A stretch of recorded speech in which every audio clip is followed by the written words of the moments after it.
ఈరోజు మా friend marriage ఉందని చెప్పి నేను మా హస్బెండ్ మా అమ్మ ఒక బైక్ పైన వెళ్తుండగా ప్లేస్ అయితే సరిపోలేదు. మా సిచ్యువేషన్ ఎలా ఉందో చూడండి. ఇక్కడ ఆప్సవు వీళ్ళిద్దరూ ఒక బండి మీద కూర్చోలేకపోతుంటారు. ఎవరిద్దరు ఆ? ఆ? ఎవరిద్దరు మీ అమ్మ నువ్వు. నేను కూర్చోలేకపోతున్నా. ఇంత ప్లేస్ ఉంది. పలసర బండే సరిపోలేదంటే మీకు ఇంకే పళ్ళు సరిపోవు. అదే సిచ్యువేషన్. ఆటో కోసం వెయిటింగ్ బైక్ ఉన్నాను. అదేటో కానీ ముందు నుండి ఆటోలు వస్తాయి చూడండి, కానీ నిన్న మాత్రం ఆటోలు రావట్లేదు. మనం కావాలనుకున్నప్పుడు ఒక్క ఆటో కూడా రాదు.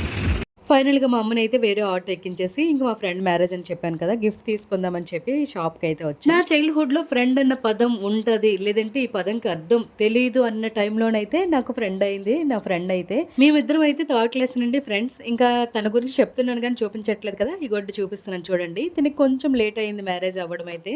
నేను తీసుకున్న గిఫ్ట్ అయితే రాధాకృష్ణది. గిఫ్ట్ ఎలా ఉందని కామెంట్ చేయండి. వీడియో నచ్చినట్లయితే ఒక లైక్ చేయండి.